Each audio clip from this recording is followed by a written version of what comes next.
नमस्कार। इस वीडियो में हम देखेंगे love life and extra marital affairs. तो पहले देखिए लव लाइफ को कैसे पहचाने जन्म कुंडली से, आपके बर्थ चार्ट से। लव लाइफ, लव रिलेशंस जो होता है उसमें सबसे इम्पॉर्टेंट चीज़ है फिफ्थ हाउस, पांचवा घर। पहले घर से यानी एसेंडेंट जहाँ लिखा है या लग्न जहाँ है वो फर्स्ट हाउस से फिफ्थ हाउस, इसको हम देखते हैं लव अफेयर के लिए। इसमें कौन से ग्रह आपके पांचवें घर में हैं, कौन से ग्रह आपके पांचवें घर को देख रहे हैं, यानी planets posted in the fifth house, और कौन से प्लैनेट फिफ्थ हाउस को देख रहे हैं, किन की दृष्टि वहाँ पे पड़ रही है। या फिर फिफ्थ हाउस के राशि का स्वामी, यानी जो भी राशि पड़ी है पांचवें घर में, उसके स्वामी कहाँ बैठे हैं, किस ग्रह के साथ बैठे हैं, किस राशि में बैठे हैं, किस घर में बैठे हैं। इन बातों से पता चलता है लव लाइफ के बारे में। तो सबसे पहले देखते हैं कि राशि कोई भी हो, अभी हम राशि को नहीं लेते हैं, पांचवें घर को समझते हैं, फिफ्थ हाउस को लव अफेयर के लिए, कि अगर राहु फिफ्थ हाउस में बैठा हो तो लव लाइफ कैसी रहेगी। देखिए इस व्यक्ति जिसके जन्म कुंडली में पांचवें घर में राहु है, राहु इल्यूजन का प्लैनेट है, ग्रह है, यानी माया का ग्रह है। तो राहु अगर फिफ्थ हाउस में है और राहु का अपना कोई फिक्स रूल नहीं है, कोई प्रिंसिपल नहीं है, कोई सिद्धांत नहीं है, कोई पॉलिसी नहीं है, यानी राहु किसी भी करवट बैठ सकता है। तो जिस व्यक्ति के फिफ्थ हाउस में राहु है उसको लव रिलेशंस में चीटिंग मिलने के चांसेस पूरे हो जाते हैं, वो अपने पार्टनर पे डिपेंड नहीं कर सकता। जिस व्यक्ति के फिफ्थ हाउस में राहु है उसको लव रिलेशंस में हमेशा चीटिंग मिलेगी, या वो लव रिलेशंस ब्रेक होगा ही होगा। ऐसे रिलेशंस, लव रिलेशंस टिकते नहीं हैं, ये इल्यूजन का है, जब तक है तब तक है, और उसके बाद फिर कभी अचानक से ये गायब हो जाएगा, या फिर चीटिंग से गायब हो जाए, या किसी भी तरीके से। लेकिन ये राहु का फिफ्थ हाउस में होना यहाँ एक परमानेंट लव रिलेशंस यानी अच्छे हेल्दी लव रिलेशंस के लिए ये ग्रह नहीं माना गया है। राहु इज़ इल्यूजन, राहु माया है, तो राहु का फिफ्थ हाउस में होना लव रिलेशंस के लिए, देखिए लव रिलेशंस के प्रति ये अट्रैक्ट काफ़ी करेगा। राहु इल्यूजन की ओर ले जाता है, लेकिन ये परमानेंट रिलेशनशिप में या रिलेशनशिप में स्टेबिलिटी नहीं लाने देता है। दूसरा ग्रह है केतु। अगर केतु की बात करूं तो केतु यहाँ पे लव रिलेशंस में ट्रेजिडी जरूर दिखाता है। केतु का जो मेन मकसद है, वो केतु का पर्पस स्पिरिचुअल लेसन देने का है। केतु का पर्पस आपको भौतिक सुख देने का, या लव रिलेशंस में उसका पर्पस ये हो जाता है कि लव रिलेशंस के थ्रू स्पिरिचुअल अपलिफ्टमेंट करना, जिसके चलते आपको चोट पहुंचनी है। तो केतु फिफ्थ हाउस में आपको ट्रेजिडी ही देता है लव रिलेशंस में। ये रिलेशंस भी टिकता नहीं है और बहुत बड़ी ट्रेजिडी आपको लाइफ में मिलती है अगर केतु फिफ्थ हाउस में हो तो। तीसरा बृहस्पति। अगर बृहस्पति आपके पांचवें घर में है, ये वो ग्रह है जिससे आपके लव रिलेशंस लंबा चल सकता है, जो डिपेंडेबल है, जो ट्रस्टवर्दी है। बृहस्पति धार्मिक स्वभाव का है, यानी बृहस्पति का जो लव रिलेशंस होगा, अगर फिफ्थ हाउस में बृहस्पति है तो ये रिलेशंस डिपेंडेबल होगा। हालांकि बृहस्पति को रोमांस से बहुत ज़्यादा लेना देना नहीं है, इस बात को आप याद रखिएगा। बृहस्पति सच्चाई में बिलीव करता है, धर्म में बिलीव करता है, लेकिन बृहस्पति अगर फिफ्थ हाउस में है तो ऐसे व्यक्ति से आपको मिलाएगा जिसके साथ आपके रिलेशंस डिपेंडेबल होंगे और ये आपका पार्टनर धोखा नहीं देगा। अगला आ जाता है शुक्र। देखिए शुक्र भी ये अट्रैक्शन के लिए एक बहुत मेन प्लैनेट लव रिलेशन का, बल्कि रिलेशनशिप्स का जो मेन प्लैनेट होता है, रिश्ता का जो मेन प्लैनेट होता है वो शुक्र होता है। तो शुक्र का फिफ्थ हाउस में होना, यहाँ पार्टनर बहुत प्लेजेंट लुकिंग होगा, हैंडसम होगा या ब्यूटीफुल होगा, जो भी मेल फीमेल के हिसाब से, और रोमांटिक लव अफेयर देता है, बेस्ट रोमांटिक अट्रैक्शन देता है। शुक्र यहाँ पे अट्रैक्शन एंड लव अफेयर दोनों देता है। शनि का फिफ्थ हाउस में होना, शनि एक ऑडिटर है। देखिए ये कार्मिक ग्रह है, यानी कर्म में बिलीव करता है। ब्लैक एंड वाइट, यानी शनि एक मैच्योर्ड अफेयर देगा। मैच्योर्ड ये पर्सन जो होगा आपके लव रिलेशन का, ये मैच्योर्ड पर्सन होगा, काफ़ी कॉशियस होगा। और ये माइनस रोमांस, यानी रोमांस में जिस तरह से बृहस्पति का भी टेम्परामेंट नहीं है रोमांटिक होने का टेम्परामेंट है शुक्र का, तो शनि का भी रोमांटिक होने का टेम्परामेंट नहीं है, ये कर्म करने का ग्रह है और ये ब्लैक एंड वाइट पिक्चर कर देता है पूरे लाइफ को। तो लव अफेयर के घर में ये अगर होता है तो जो आपके पार्टनर मिलते हैं ये काफ़ी मैच्योर्ड होते हैं शनि यहाँ होने से। अभी हम सिर्फ एक एक करके लेके चल रहे हैं, उसके बाद कॉम्बिनेशन में देखेंगे कि क्या होता है। सूर्य यहाँ होता है तो ये पर्सन काफ़ी रॉयल होगा। 5th हाउस में अगर सूर्य है तो जिससे आपका रिलेशन होगा, लव रिलेशंस होगा, ये काफ़ी रॉयल होगा, काफ़ी आप किसी भी अपने सेल्फ रिस्पेक्टिव होगा। इस व्यक्ति को के अगेंस्ट आप कुछ बोलेंगे तो ये आपका रिलेशनशिप यहाँ पे ख़राब होगा। बट ये डिपेंडेबल पर्सन है, आप इस पर डिपेंड कर सकते हैं, ये आपको चीटिंग जैसी चीज़ नहीं करके जाएगा। सूर्य का यहाँ होना। बुध, देखिए बुध वाले लोग जो हैं, जो 5th हाउस में अगर बुध हो तो ये व्यक्ति काफ़ी इंटेलिजेंट होगा, फ्लेक्सिबल होगा, ये कभी भी बदल सकता है क्योंकि बुध का स्वभाव फ्लेक्सिबल बहुत है, तो ये कभी भी बदल सकता है और कभी भी रिलेशनशिप से निकल सकता है, इस बात को आप ध्यान रखिए। उसके बाद चंद्रमा, देखिए चंद्रमा अगर 5th हाउस में है तो जो पार्टनर मिलेगा ये काफ़ी इमोशनल होगा, बहुत इमोशनल होगा, बहुत सेंसिटिव होगा। आपको अगर बात करनी है इस व्यक्ति से, आपके 5th हाउस में चंद्रमा है और आपको बात करनी है तो बहुत सेंसिबली बात करनी होगी क्योंकि इमोशनली ये बहुत टची पर्सन होगा। मंगल अगर है, मार्स अगर है 5th हाउस में तो ये बहुत कमांड करने वाला होगा। देखिए सूर्य के होने से वो आपको डोमिनेट करेगा और मंगल के होने से भी आप पर कमांडिंग नेचर होगा, एग्रेशन भी टाइम टू टाइम आएगा, यानी कहीं ना कहीं डिस्प्यूट के भी चांसेस मार्स में हो जाते हैं। मार्स में एनर्जी बहुत ज़्यादा होती है। अब कॉम्बिनेशन लेते हैं, देखिए कई बार ये हो सकता है कि मंगल यहाँ बैठे हैं और शनि आपके 11वें स्थान पे बैठे हैं, तो एक दूसरे को म्यूचुअल एस्पेक्ट है, एक दूसरे को देख रहे हैं डायरेक्टली 11वें घर से और 5th हाउस। ये जो एक्सिस है 5-11 का, तो इसमें कौन सा ग्रह बैठा है और 5वें घर को देख रहा है, तो शनि और मंगल का यहाँ डिस्प्यूटेबल सिचुएशन होता है, यानी लव रिलेशन इस व्यक्ति का टिकेगा नहीं, कहीं ना कहीं डिस्प्यूट, लड़ाई झगड़े की सिचुएशन हो सकती है।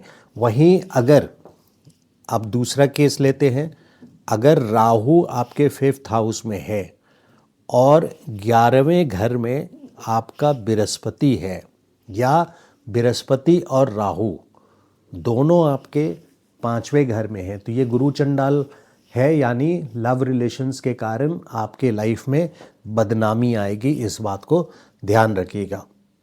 राहु और शुक्र अगर होता है, राहु अगर शुक्र अगर होता है तो ये इस लव रिलेशंस में अट्रैक्शन बहुत ज़्यादा है, बहुत ज़्यादा पैशनेट और डीप रिलेशन होगा राहु और शुक्र है तो, बट ये रियल नहीं होगा, ये टेम्पररी रिलेशनशिप है, टाइम बिंग रिलेशनशिप है। राहु का रोल जहाँ आ गया 5th हाउस में, चाहे वो शुक्र के साथ हो चाहे वो अलग हो, तो वो टाइम फ्रेम उसका तय हो गया, यानी कभी ना कभी वो बहुत जल्दी एंड होगा और उसका एंड भी अच्छा नहीं होता, किसी तरह की चीटिंग या धोखा ही मिलता है ऐसे रिलेशंस में। शनि और सूर्य, अगर शनि आपके मान लीजिए कि या सूर्य आपके बैठे हैं 5वें स्थान पे और शनि यहाँ से देख रहे हैं, या शनि तीसरे घर से देख रहे हैं, चाहे 11वें घर से देख रहे हैं, तो ऐसे सिचुएशन में आपके लड़ाई झगड़े होने की पूरी टेंशन है और ये लड़ाई झगड़ा हो करके रिलेशनशिप समाप्त होगा, क्योंकि सूर्य यहाँ पर्सन, सूर्य 5th हाउस में जो जिस पर्सन के साथ आप रिलेशनशिप में हैं वो पर्सन अपने आप में अपराइट है, लेकिन ग्रहों की पोजीशन और कंपैटिबिलिटी के वजह से आप लोगों का डिस्प्यूट होगा, क्योंकि शनि की तीसरी दृष्टि सूर्य पे पड़ रही है, जिसके वजह से यहाँ डिस्प्यूट, चाहे ईगो क्लैश की वजह से हो, तो यहाँ पे रिश्ता भी यहाँ वैसे भी ख़त्म होता है। अगर मंगल भी है, मान लीजिए मंगल और शनि और मंगल यहाँ बैठे हैं, तो यहाँ लड़ाई झगड़ा और मारा पीटी की भी नौबत आ सकती है 5th हाउस में अगर शनि और मंगल दोनों हैं तो। अब ग्रहों के अलावा देखिए इम्पॉर्टेंट ये है कि 5th हाउस में सबसे बड़ा रोल जो आ जाता है वो शुक्र का आ जाता है। शुक्र लव रिलेशंस का ही प्लैनेट मानिए, अगर शुक्र यहाँ पर है और चंद्रमा यहाँ पर है तो भी ये आकर्षण योग बन जाता है। तो इस व्यक्ति के लाइफ में एक बहुत पैशनेट और डीप लव रिलेशनशिप इसके व्यक्ति के लाइफ में होगा। शुक्र और चंद्रमा आकर्षण योग बना देता है। अब देखिए, शुक्र जब भी गोचर का शुक्र भी आपके लाइफ में जब शुक्र की दशा चल रही हो या महादशा या अंतरदशा चल रही हो तो रिलेशनशिप बनने के चांसेस होते हैं, क्योंकि शुक्र का काम रिश्ता का है, मिठास लाने का है लाइफ में। और शुक्र जब 5th हाउस से ट्रांजिट करते हैं यानी 5वें घर से गोचर करते हैं तब रोमांस होने के चांसेस बनते हैं। हालांकि हर बार ऐसा नहीं बोला जाता, बोला जा सकता है कि 5th हाउस में वीनस जाएंगे तो इसका मतलब ये नहीं होता कि हर बार जब वीनस शुक्र 5th हाउस में जाएंगे तो लव अफेयर आपका होगा ही होगा। ये बोलना बिल्कुल गलत हो जाएगा और कई चीज़ें इसमें देखने होती है। जब आपके महादशा शुक्र का हो या 5th हाउस में जो ग्रह बैठा है उस ग्रह की दशा चल रही हो या 5th हाउस की जो राशि है, अगर यहाँ पे मान लीजिए वृषभ राशि है आपकी और शुक्र की दशा चल रही है तो फिर यहाँ इस दशा के ड्यूरेशन में रिलेशनशिप जरूर स्टैब्लिश होगी। अब देखिए, लव अफेयर की रिलेशनशिप जरूर स्टैब्लिश होगी।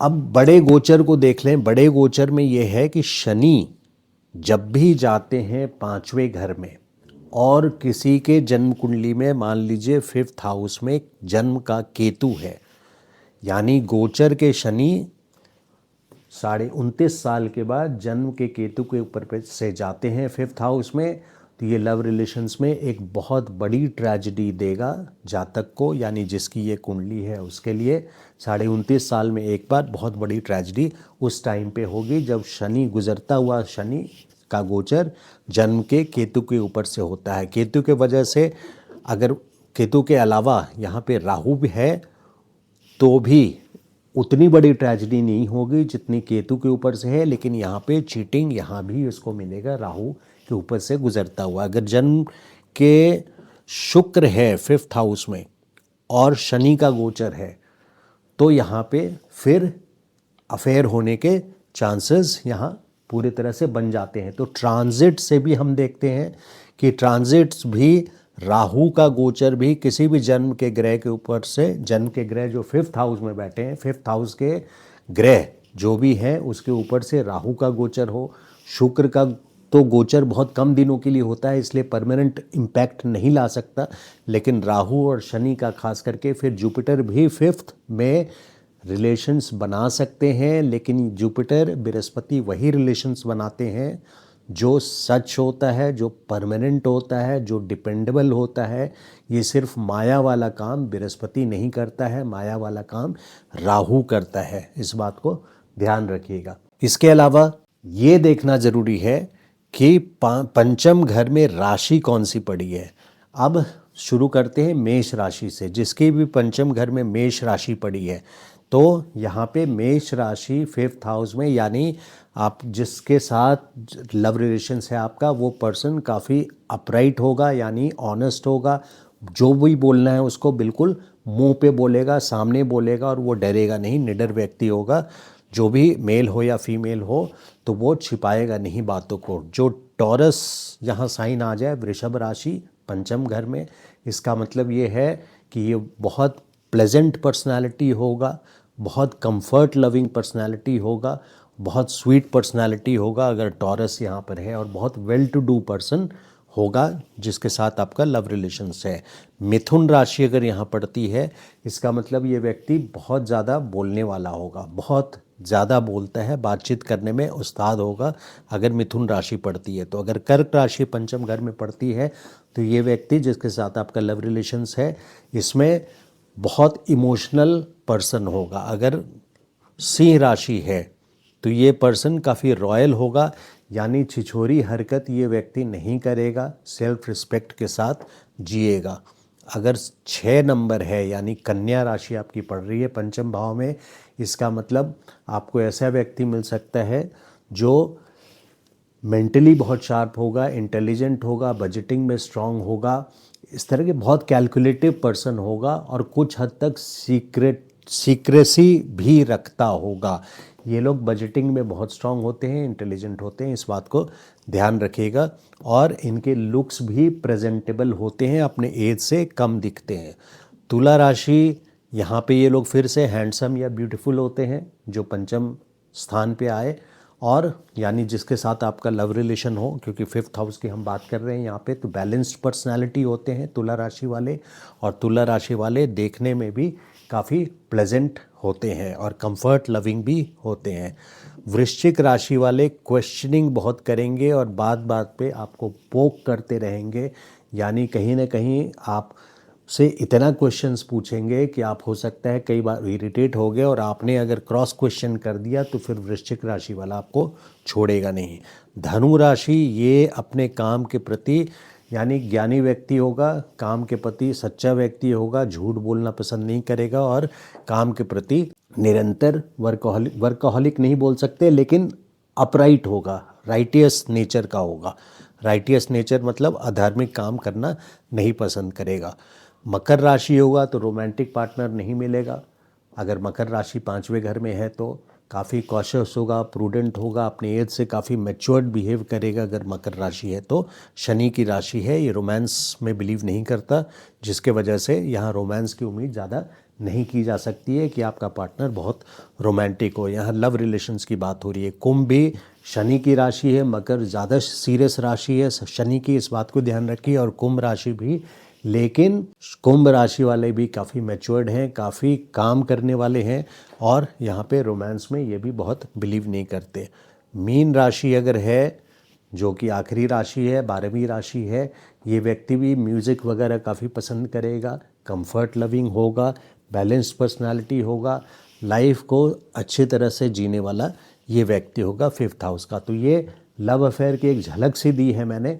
बहुत डिटेल में जाकर के हर एक बात को नहीं समझाया जा सकता है, क्योंकि बहुत सारे कॉम्बिनेशंस होते हैं।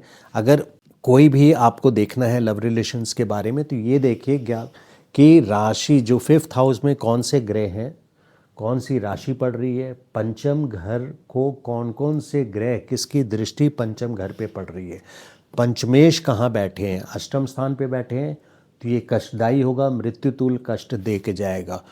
उसी तरह से अगर 12वें में बैठे हैं तो भी यहाँ पे धोखा यानी षड्यंत्र मिलने के पूरे तरह चांसेस हैं। 5th लॉर्ड अगर 5th हाउस में ही बैठे हैं तो ये अच्छा रिजल्ट देगा, बाकायदे कि ये क्रूर ग्रह ना हो।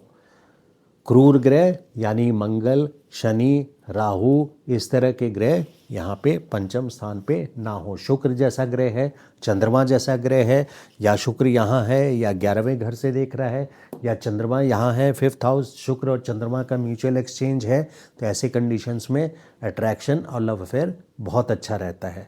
अब चलिए चल के देखते हैं एक्स्ट्रा मैरिटल अफेयर्स। अब देखिए एक्स्ट्रा मैरिटल के लिए शादी का घर है आपका 7वां घर, ये वाला जिसमें मैंने टिक लगाया है ये 7वां घर है। तो आपके स्पाउस का दुश्मन यानी पति या पत्नी का दुश्मन इस घर से 6ठा घर, 1 2 3 4 5 6 ये घर, तो ये सौत का घर होता है। 12वां घर जो होता है कुंडली में वो सौत का होता है, यानी पति या पत्नी का के सौत का, पत्नी के सौत का घर होता है। और ये जन्म कुंडली में बेडरूम का भी घर होता है, यानी अगर बेडरूम देखना हो तो ये 12th हाउस है। 8वां घर जो है ये एक्सटर्नल सेक्सुअल ऑर्गन्स का होता है। तो यहाँ पे इसीलिए पहले ज़माने में फीमेल्स के चार्ट्स यानी कुंडली, जन्म कुंडली बहुत ज़्यादा या बहुत जल्दी किसी पंडित को नहीं दिखाया जाता था, किसी को भी लोग जल्दी नहीं दिखाते थे। एनीवे, तो अभी टॉपिक पे आते हैं कि हम 7वां घर को देखेंगे कि सप्तमेश कहाँ पर बैठे हैं, क्या 12th हाउस से रिलेशन है। अभी उस पूरी बात पे आता हूँ, आधा बात से कंक्लूजन पे, आधी बात से नहीं चले जाइए। तो 7th हाउस, 8th हाउस और 12th हाउस, इन तीनों घर का रिलेशन होता है। लव अफेयर के लिए हमने 5th हाउस का डिस्कशन किया, इसका रिलेशन भी कैसे है वो वीडियो में आगे चल के देखते हैं। तो देखिए, अगर जब सप्तमेश यानी मान लीजिए कि आपका यहाँ पड़ गया वृषभ राशि, मान लीजिए ये वृषभ राशि है, तो वृषभ राशि के स्वामी शुक्र ये बेडरूम में, जो कि अच्छा माना जाता है। शुक्र 12th हाउस में अच्छे रिजल्ट्स देते हैं बेडरूम के लिए, बेडरूम का सुख मिलता है। लेकिन वही यहाँ पे अगर राहु भी साथ में बैठे हैं तो राहु का क्या नियम है कि उसका कोई नियम नहीं है, कोई किसी रूल को नहीं मानता, कोई सिद्धांत नहीं है, कोई पॉलिसी नहीं है। तो चीटिंग में नंबर 1 है राहु, यानी 2 नंबर के काम करने में नंबर 1 है, और ये बेडरूम है, इसलिए बेडरूम एक्टिविटीज़ में इस व्यक्ति की कोई नियम, कोई वैल्यू, कोई पॉलिसी नहीं रहेगी। यानी अगर 7th हाउस का लॉर्ड आपके 12th हाउस में चला जाए तो यहाँ पे ऐसा व्यक्ति हो सकता है ग्रेड 4 एम्प्लॉयज़ या किसी भी अपने स्टेटस से बहुत नीचे स्टेटस वालों के साथ ऐसी लड़की भाग सकती है, चाहे वो ऑटो वाला हो, कोई भी हो। ग्रेड 4 एम्प्लॉयज़, सिक्योरिटी हो, हाउसकीपिंग हो, लेबर हो, कुछ भी हो, 7th हाउस का लॉर्ड अगर 12th हाउस में है तो और वो राहु के साथ है तो in that case extra marital कुंडली में नज़र आ रही है, और वो लाइफ टाइम में कभी ना कभी ज़रूर एक्टिवेट होगा, और वो जब भी एक्टिवेट होगा तो एक्स्ट्रा मैरिटल अफेयर की ओर ले जाएगा। तो हमने ये 3 घरों को देखा है। इन 3 घरों में खास करके राहु का रोल ना हो। राहु चीटिंग में नंबर 1 है, चीटिंग करवाने में नंबर 1 है, अच्छे अच्छे लोगों की बुद्धि पलट देता है। अगर 7th हाउस में राशि कोई भी हो, अगर 7वें घर में राहु है तो ऐसे व्यक्ति का स्पाउस यानी पार्टनर जो है, अगर मैरिड हैं तो जो भी आपका पार्टनर है, हस्बैंड हो या वाइफ हो, पति पत्नी जो भी हो, तो वो उसके तरफ से आपको चीटिंग मिल सकती है। ये व्यक्ति अपने लाइफ में, यानी आपका पार्टनर अपने लाइफ में तो बहुत सक्सेसफुल होगा। राहु सक्सेस बहुत अच्छा देता है, भौतिक सुख बहुत अच्छा देता है, बट कोई वैल्यू नहीं होता राहु का। तो राहु 7th हाउस में, यानी आपको स्पाउस के तरफ से चीटिंग जैसी चीज़ मिलने के पूरी संभावना हो जाती है, क्योंकि सप्तम में अगर राहु है तो 8th हाउस जिससे हम एक्सटर्नल सेक्सुअल ऑर्गन देखते हैं, अगर 8th हाउस में राहु है तो इस व्यक्ति के सेक्सुअल हैबिट्स जो है वो अच्छी नहीं होगी। राहु यहाँ पे सेक्सुअल हैबिट्स की भी बात बता रहा है। तो ये कुछ बेसिक प्रिंसिपल्स हैं। अब यहाँ चल करके देखते हैं। पहला रूल है कि 7th Lord in 12th with Rahu, इस बात को आप ध्यान रखिए। फिर 7th में राहु हो, इस बात को ध्यान रखिए कि ऐसे व्यक्ति जिसके 7वें घर में राहु है उसको अपने पार्टनर से चीटिंग मिल सकता है। जिस व्यक्ति के, अब यहाँ पे हम लेते हैं राहु लग्न में, यानी अगर आप मैच मेकिंग कर रहे हैं, शादी के लिए आप मैच मेकिंग कर रहे हैं, आपके पास कोई कुंडली आती है और उस व्यक्ति के लग्न में यानी 1st हाउस में, बर्थ चार्ट में 1st हाउस में राहु 1st हाउस में है, तो ये व्यक्ति दुनियादारी में बहुत सक्सेसफुल होगा, काफ़ी आगे जाएगा, वेल प्लेस्ड होगा। लेकिन ये डिपेंडेबल इंसान, रिलायबल इंसान नहीं है, इस पे भरोसा नहीं किया जा सकता। बिल्कुल इस पे भरोसा आप नहीं कर सकते हैं ऐसे व्यक्ति का। तो राहु 2 नंबर का काम करवाने में उस्ताद है। राहु अगर 1st हाउस में आ जाता है तो ऐसे व्यक्ति से रिश्ता नहीं जोड़ा जा सकता। 5th हाउस का लॉर्ड, यानी जिस हाउस से, जिससे आपका लव अफेयर हो रहा है लाइफ में, जिससे भी लव रिलेशंस है, उस हाउस का स्वामी, मान लीजिए कि यहाँ पे आप वृश्चिक राशि है, मान लीजिए वृश्चिक राशि है 5म स्थान पे, और मंगल आपके बैठे हैं 12th हाउस में, मंगल बैठे हैं 12th हाउस में और वहाँ राहु भी बैठा है। तो इस केस में भी जो जिससे लव अफेयर आपका है वो पार्टनर के बेडरूम हैबिट्स गलत होंगे, क्योंकि राहु का कोई रूल नहीं होता, और आप लव रिलेशंस में ऐसे पार्टनर पे डिपेंड नहीं कर सकते। और सप्तमेश अगर बैठे हैं 12th में, यही वृश्चिक राशि, अगर ये दूसरा एग्जाम्पल है, और सप्तमेश हो के मंगल अगर बैठे हैं, 7th लॉर्ड हो करके अगर मंगल बैठे हैं, तो आप अपने स्पाउस पे, you have to be careful of your spouse throughout your life, यानी अपने पति या पत्नी से आपको थ्रू आउट लाइफ केयरफुल होना है। जब भी शनि का गोचर या कोई भी गोचर ऐसा आएगा या दशा अंतर्दशा आएगी तो आपको चीटिंग का सामना करना पड़ सकता है। अब क्या होगा, अगर एक कॉम्बिनेशन और लेता हूँ, आपको एग्जांपल्स दे रहा हूँ सो दैट आप कुंडली को समझ सकें, कुंडली देख करके आप एक्स्ट्रा मैरिटल अफेयर्स को समझ सकें। मान लीजिए कि बृहस्पति, अगर बृहस्पति 7th हाउस का लॉर्ड है और 12th हाउस में चला जाए और राहु यहाँ स्थित है, तो कोई ना कोई बेडरूम रिलेटेड स्कैंडल से, यानी गलत एक्टिविटी करते हुए कोई स्कैंडल होगा, क्योंकि यहाँ गुरु चंडाल योग बन रहा है। उस स्कैंडल के कारण इस व्यक्ति के लाइफ में बदनामी होगी, बहुत बड़ी बदनामी होगी। वही राहु और गुरु का कॉम्बिनेशन अगर 7th हाउस में भी बैठ जाए, अब कंट्रोवर्सीज़ के लिए आप ये बात बोल सकते हैं कि हमने सुना था कि बृहस्पति राहु को कंट्रोल कर लेता है, लेकिन इस बात को आप समझिए प्रैक्टिकली कि यहाँ पे कहीं ना कहीं दोनों का कॉम्बिनेशन जब मिक्स होता है तो बृहस्पति भी राहु को हराने में लग जाते हैं। और यहाँ पे एक बदनामी गुरु चंडाल योग इसीलिए पड़ा है, मैंने नहीं बनाया है, ये ज्योतिष के क्लासिकल बुक्स में मेंशन्ड है। गुरु और राहु का गुरु चंडाल योग यानी बदनामी वाला योग। अगर 7th हाउस में राहु और बृहस्पति है तो शादी में कोई ना कोई बड़ी बदनामी आएगी आपके पार्टनर को।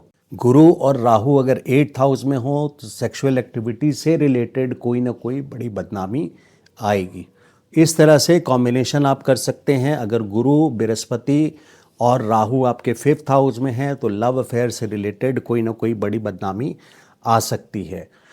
तो यहाँ पे इस तरह से देखें। अब इसको अगर हील करना है, मान लीजिए कि कहीं भी राहु आपके 7th हाउस में है या राहु आपके 8th हाउस में है और उसको कंट्रोल करना है, आपके पास कोई कुंडली आई है मैच मेकिंग के लिए और वो कुंडली सब तरह से अच्छी है, सिर्फ और सिर्फ राहु 12th हाउस में है, तो ऐसे केस में और मैच मेकिंग आप अवॉइड वैसे करना चाहिए। लेकिन अगर आप नहीं कर रहे हैं तो फिर इस पॉइंट को देखना ज़रूरी हो जाता है कि बृहस्पति ऐसे जगह पे ज़रूर हो, जैसे मान लीजिए यहाँ पर हो बृहस्पति, ताकि बृहस्पति की सीधी दृष्टि पड़े राहु पे, सो दैट राहु को वो हील कर सकें। या फिर जो दूसरा पार्टनर है जिसकी कुंडली में राहु है, तो जिस जातक को 12वें घर वाले राहु से शादी करनी है, उस जातक के यानी उस व्यक्ति के कुंडली में 12th हाउस में बृहस्पति हो। राहु को कंट्रोल करने के लिए उस व्यक्ति के कुंडली में यहाँ पे बृहस्पति हो, क्योंकि जिससे शादी होनी है उसकी कुंडली में अगर 12वें में राहु है तो उसको कंट्रोल करने के लिए आपके कुंडली में बृहस्पति यहाँ पे होना चाहिए, ताकि वो राहु को कंट्रोल कर सके। तो इस तरह के कॉम्बिनेशन से चलते हैं। गुरु और राहु का गुरु चंडाल योग है, राहु का एक चीटिंग से डायरेक्ट रिलेशंस है। 8th हाउस को भी स्टडी करते हैं और 12th हाउस को स्टडी करते हैं। मैरिज से रिलेटेड हो तो 7th हाउस को उसमें रिलेट करते हैं। और अगर ऐसा कॉम्बिनेशन बन रहा है तो फिर रेमेडी क्या लेते हैं, विष्णु सहस्त्र नाम का पाठ करते हैं राहु को कंट्रोल करने के लिए। और विष्णु सहस्त्र नाम के अलावा जगन मंगल कवच है, उसका भी पाठ कर सकते हैं। तो ये है ओवरऑल एक्स्ट्रा मैरिटल अफेयर्स का एक बहुत छोटा सा ब्रीफ है। ऐसा नहीं है कि ये सारे कॉम्बिनेशंस मैंने डिस्कस कर लिए, बहुत सारे कॉम्बिनेशंस आते हैं। हो सकता है 12th हाउस के स्वामी, राशि स्वामी, यानी मान लीजिए यहाँ वृश्चिक राशि है, एक आपको एग्जाम्पल और दे रहा हूँ, 12वें घर के स्वामी मंगल हैं और मंगल बैठे हैं 8th हाउस में और यहाँ पर राहु के साथ हैं। तो राहु इस केस में 12वें घर में नहीं है, मंगल के साथ 8वें घर में है राहु के साथ। तो यहाँ पे 12th Lord with Rahu in 8th house, यहाँ पे भी चीटिंग जैसी चीज़ और कोई ना कोई प्रॉब्लम, सेक्सुअल एक्टिविटी, बेडरूम से रिलेटेड एक्टिविटी में इस व्यक्ति पे डिपेंड नहीं किया जा सकता है। Extra marital, this leads to extra marital affair. तो ये कुछ एग्जाम्पल्स मैंने इस वीडियो में कैप्चर किए हैं जिससे आप समझ सकें कि एक्स्ट्रा मैरिटल अफेयर कहाँ कहाँ होने के चांसेस हैं। और ये एक्टिवेट तब होते हैं जब गोचर के ग्रह घूमते हुए इस पर्टिकुलर हाउस को अपनी दृष्टि से यानी एस्पेक्ट से, अपनी पोजीशन से या इस घर के राशि स्वामी के साथ कंजंक्ट कर रहे हों, यानी कि अगर 12वें घर के स्वामी का मंगल यहाँ है और गोचर के भी राहु यहाँ आए, जन्म के राहु नहीं, गोचर के भी राहु यहाँ आए, या गोचर के भी राहु यहाँ से ट्रांजिट कर रहे हों, तो उस 1.5 साल में आपको अपने स्पाउस से केयरफुल रहना है। अगर किसी के जन्म कुंडली में राहु का गोचर 18 महीने के लिए होता है, 1.5 साल के लिए, अगर राहु का गोचर लग्न से हो रहा है तो इस टाइम पे ये व्यक्ति रूल्स को फॉलो नहीं करेगा, नहीं मानेगा, और राहु यहाँ है तो ऑटोमेटिक केतु यहाँ हो जाएगा, जिसके वजह से इसके हरकत के कारण स्पाउस को पीड़ा पहुँचने वाली है 1.5 सालों में, और बहुत हद तक संभावना आ जाती है कि ये पीड़ा चीटिंग जैसे चीज़ के कारण हो सकती है। तो ये कुछ बहुत बड़े रीज़न्स हैं। अब अगर राहु के ऊपर यहाँ पे शनि का गोचर आ जाए 12th हाउस में, तो भी यहाँ पे एक एक्टिवेट हो जाता है। 2.5 साल के लिए शनि रहते हैं तो एक्टिवेट हो जाता है 12th हाउस, और ये श्रापित युति बन जाती है गोचर के शनि जन्म के राहु के ऊपर। तो श्रापित युति यानी इससे रिलेटेड पीड़ा इस व्यक्ति को इस 2.5 साल में, जब शनि गोचर कर रहे हैं उस 2.5 साल में मिल सकता है। तो ये कुछ कॉम्बिनेशंस हैं जो मैंने आपको दिया है एक्स्ट्रा मैरिटल के लिए। वैसे हर व्यक्ति का चार्ट अलग होता है, लेकिन एक थंब रूल है कि अगर राहु को कंट्रोल करना है या 12th हाउस का अच्छा होना ज़रूरी है, 7th हाउस का अच्छा होना ज़रूरी है, 8th हाउस का अच्छा होना ज़रूरी है। एक्स्ट्रा मैरिटल्स के मैटर में अगर केयरफुल रहना है तो इन घरों का अच्छा होना ज़रूरी है। बृहस्पति की दृष्टि पड़ रही हो, या 12th हाउस है तो शुक्र की दृष्टि पड़ रही हो, या शुक्र स्वयं यहाँ पर बैठे हुए 12th हाउस में अच्छा मानते हैं बेडरूम लाइफ के लिए।